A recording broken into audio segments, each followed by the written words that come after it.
बिल्कुल काले कानून है, क्योंकि 3 कानून हैं। उनमें से एक कानून तो ऐसा है और दूसरा कानून है जो सबसे खतरनाक कानून है।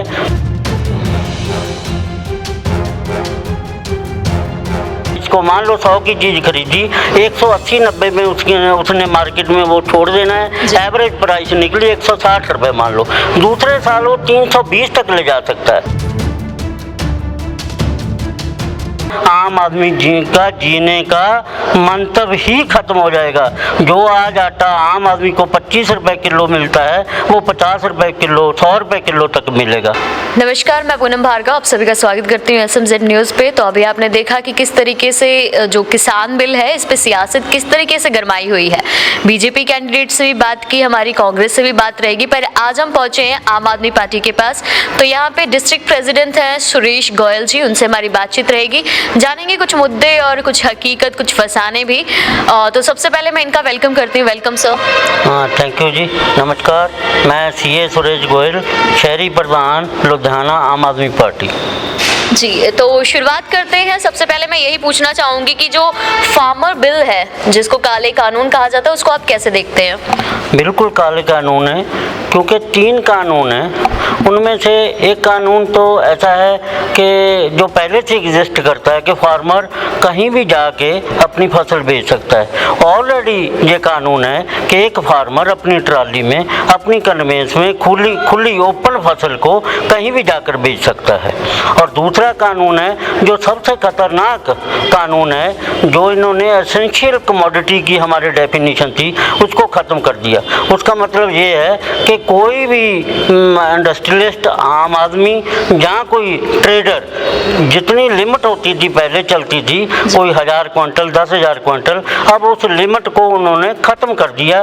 कोई भी आदमी, कोई भी ट्रेडर, कोई भी व्यापारी, अब कोई एक उसकी कोई लिमिट नहीं, जितना मर्जी कोई भी, चाहे फूड ग्रेन हो, चाहे कोई वेजिटेबल हो, कुछ भी लिमिट नहीं, वो स्टोर कर सकता है।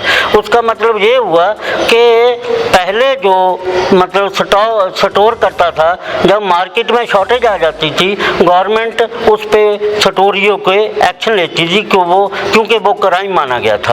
अब वो गवर्नमेंट कुछ नहीं कर सकेगी, क्योंकि उन्होंने बोल दिया गवर्नमेंट ने कि डबल प्राइस होने से 1 साल में वो मतलब एक्शन लेंगे। लेकिन व्यापारी जो स्टोरिया है, उसने डबल प्राइस को, मान लो 100 की चीज़ खरीदी, 180-90 में उसने मार्केट में वो छोड़ देना है। एवरेज प्राइस निकली 160 रुपये मान लो, दूसरे साल वो 320 तक ले जा सकता है। इसका मतलब ये हुआ कि स्टोरिया, जो हम अंबानी और अडानी बोल रहे हैं, क्योंकि आम तो स्टोरिया स्टोर कर नहीं सकता, आम आदमी की कैपेसिटी नहीं है। वो फसल के टाइम पे उसको औने पौने दाम में, जैसे अब कणक का भाव 2000 रुपये क्विंटल है, वो उसको 1500 रुपये में खरीदेगा। जीरी का भाव 1800 रुपये क्विंटल है, वो उसको 1200 रुपये में खरीदेगा। जैसे बिहार में चलता है वैसे, और उसको शॉर्टेज करके, स्टोर करके, जब डिमांड बढ़ेगी, सप्लाई कम होगी, तो रेट बढ़ जाएगा। आम आदमी का जीने का मंतव ही खत्म हो जाएगा।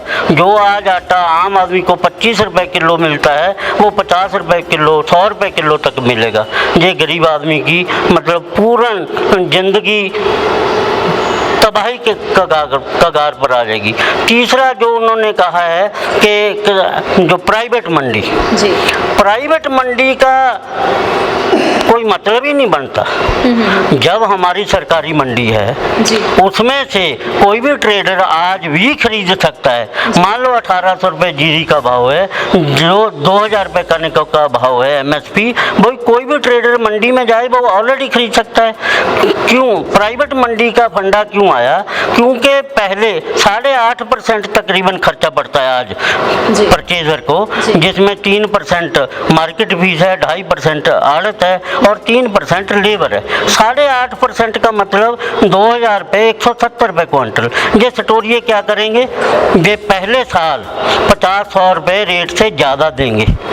जब ज़्यादा देंगे, क्योंकि इनके पास कैपेसिटी है, इनके पास बैकबोन में बहुत ज़्यादा पैसा है, हाँ, इनके पास कैपेसिटी होने की वजह से ज़्यादा पैसा देंगे और फार्मर 1-2 साल सरकारी मंडी में जाने की बजाय इनके पास जाएगा। हाँ जी। जी खैर अभी रिसेंट ही बयान आया था अंबानी का कि हम जो कॉन्ट्रैक्ट फार्मिंग नहीं करते हैं, ना ही हम ज़मीन खरीदेंगे।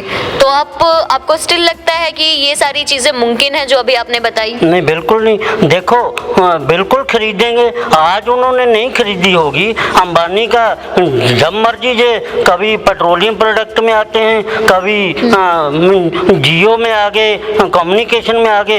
इनको जे कोई पाबंदी थोड़ा है। वो कहेगा, बोलेगा आज से 4 साल बाद कि मैंने ठीक है बोला था, मैं व्यापारी हूँ, आज मैंने खरीद ली, आज मैंने ज़मीन खरीद ली, आज मैं कॉन्ट्रैक्ट फार्मिंग कराऊंगा। ये किसी पे भी थोपा नहीं जा सकता कि तू ये काम नहीं कर सकता।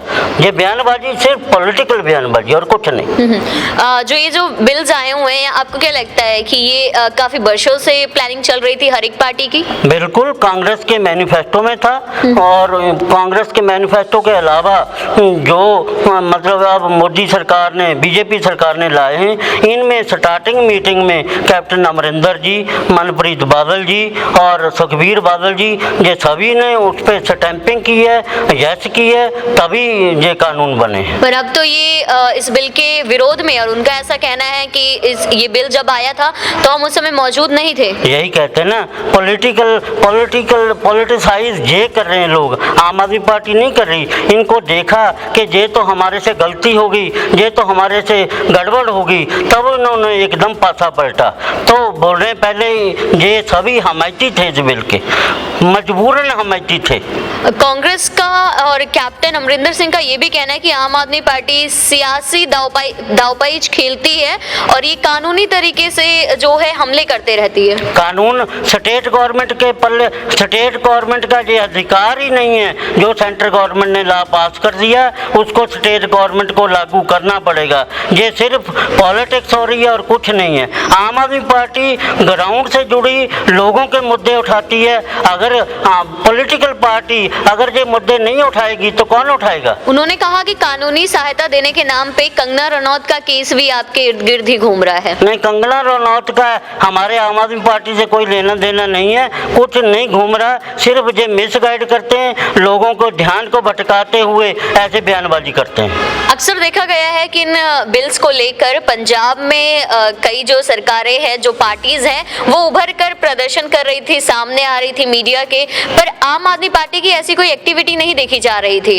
यही अपने आप में जो आपका क्वेश्चन है, यही आंसर है कि आम आदमी पार्टी पॉलिटिक्स नहीं कर रही। अगर पॉलिटिक्स करती तो हम सिर पे टोपी लगाते, गले में मफलर डालते और झंडा हाथ में पकड़ते। हमारे नेताजी अरविंद केजरीवाल जी ने और भगवंत मान जी ने पहले दिन से कहा था कि हमने ये बहुत गलत कानून आए हैं, फार्मर्स के पास जाके उनकी सहायता करनी है, उनकी हेल्प करनी है, और बिना टोपी, बिना कोई हमारा बैच, बिना कोई मफलर, बिना कोई झंडा।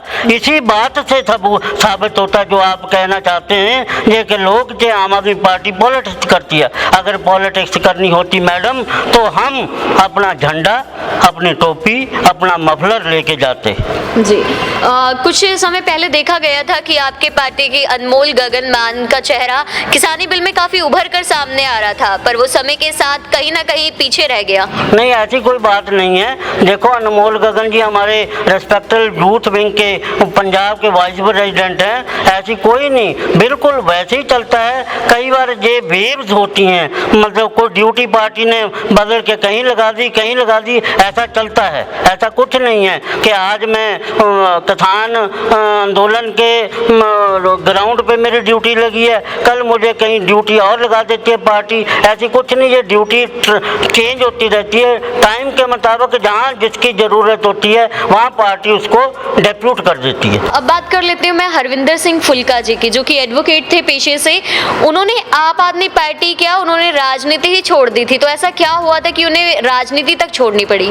देखो, कई बार आदमी वो सुप्रीम कोर्ट के हमारे एडवोकेट हैं सरदार हरविंदर सिंह फुल्का जी, उनका अपना मत था। जब उन्होंने देखा कि मैं पॉलिटिक्स में आए वो और जीत के उन्होंने देखा कि उनको अपनी तरीके से नहीं कोई प्लेटफॉर्म मिला, जहाँ उनका देखा कि मैं इस राजनीति के योग्य नहीं हूँ, जहाँ उसको जो कुछ भी लगा उनको कि मैं पॉलिटिक्स, कई बार दूर के ढोल सुहावने लगते हैं कि मैं राजनीति कर सकता हूँ, लेकिन जब प्रैक्टिकल आदमी राजनीति में आता है तो उनको लगा कि मैं नहीं इसके काबिल, और उन्होंने साइड लाइन करके कोई पार्टी नहीं छोड़ी। मतलब उन्होंने कहा कि एसजीपीसी जो हमारी बहुत ऊंची संस्था है, श्रोमणी गुरुद्वारा प्रबंधक कमेटी, मैं उसमें मतलब सेवा करूंगा अपने सिख धर्म की। हाँ, राजनीति को छोड़ना क्या उनकी समझदारी समझे या फिर आप कह सकते हैं कि नाकामयाबी? नहीं, ऐसा कुछ नहीं, नाकामयाबी समझदारी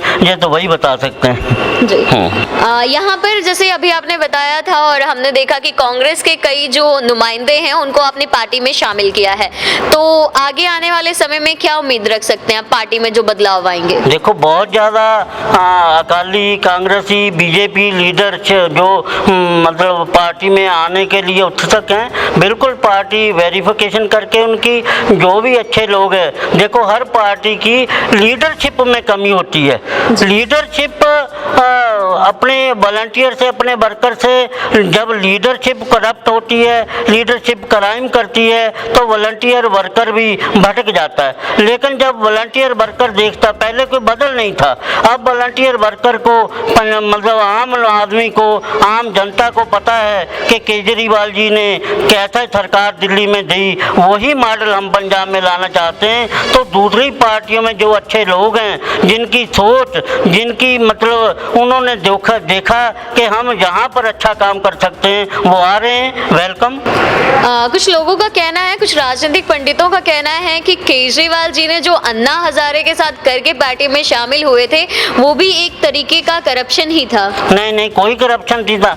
अन्ना हजारे जी कहते थे कि हम पॉलिटिकल पार्टी नहीं बनाएंगे। नेताजी जी कहते थे कि जब तक हम पॉलिटिक्स में आके अंदर बढ़ के झाड़ू से सफाई नहीं करेंगे तो कुछ नहीं बनना। अकेले भूखे रह के, भूख हड़ताल करके, धरने प्रदर्शन करके कुछ नहीं बनना। उनका यही सोच था और उनका निर्णय सही निकला मैडम। आज तीसरी बार दिल्ली में सरकार है और पॉलिटिक्स में जो जितनी गंदगी थी, मैं नहीं कहता 100% सफाई होगी, 70-80% हमने दिल्ली में कामयाबी नेताजी ने, आम आदमी पार्टी ने सफाई की, पहले पॉलिटिकल सफाई की। जी, तो कब तक उम्मीद कर सकते हैं लोग कि जो दिल्ली में आम आदमी पार्टी है वही पंजाब में आम आदमी पार्टी बनेगी? 2022 में मैडम। पर एक बात ये भी आ सकती है कि लोग आपको क्यों चुनेंगे? लोग, ये तो मैडम क्लियर है, आप मेरे से इंटेलिजेंट हो। देखो वर्ल्ड लेवल पे हमारा एजुकेशन सिस्टम दिल्ली में सुधारा, हमारे डिप्टी सीएम आदरणीय मनीष सिसोदिया जी ने वर्ल्ड में सबसे टॉप मॉडल एजुकेशन में फिनलैंड का मॉडल है, उन्होंने फिनलैंड का मॉडल को दिल्ली में बनाया। आज देखो वहाँ से पब्लिक स्कूल से बच्चे हट के गवर्नमेंट स्कूल में आ रहे हैं। दूसरा, हमारे सत्येंद्र जैन जी हैं, हेल्थ मिनिस्टर हैं, अरविंद जी की अगुवाई में उन्होंने एक ऐसा मॉडल पेश किया मोहल्ला क्लिनिक का, जिसकी टोटल वर्ल्ड में America, France, German, Israel, England के वहाँ से मतलब ग्रुप आके उन्होंने देखा कि हम भी ये अपनाना चाहते हैं। अभी आपने कहा कि आम आदमी पार्टी राजनीति नहीं करती, पर राघव चड्ढा उभर के सामने आ रहे हैं कांग्रेस के खिलाफ किसानी बिल पे। नहीं, कोई भी खिलाफ, कांग्रेस के खिलाफ या बीजेपी, अकाली है तो पॉलिटिकल पार्टी ना हमारी। राघव चड्ढा जी हमारे रिस्पेक्टेबल एमएलए हैं, रिस्पेक्टेबल स्पोक्स पर्सन हैं, और वो नहीं, जो भी बात कहेंगे वो किसानी हो या ट्रेडर हो या मजदूर हो तो नेता लोग ही बोलेंगे ना। पॉलिटिक्स वाला जाके मूंगफली के भाव थोड़ा पूछेगा, वो पॉलिटिक्स डायरेक्ट और इनडायरेक्ट, ये इसमें कोई दो राय नहीं। पॉलिटिक्स किसी लोगों की, दबे कुचले लोगों की आवाज उठाने को अगर आप पॉलिटिक्स बोलते हो तो हम पॉलिटिक्स ही करते हैं। नहीं तो हमने ना मफलर पहना, ना टोपी पहनी, ना झंडा लगाया, हम पॉलिटिक्स नहीं करते। अगर आप कहो कि किसानों की बात करते हो आप पॉलिटिक्स करते हो, आप मजदूरों की बात करते हो आप पॉलिटिक्स करते हो, आप व्यापारी की बात करते हो पॉलिटिक्स करते हो, तो बिल्कुल करते हैं, करते रहेंगे।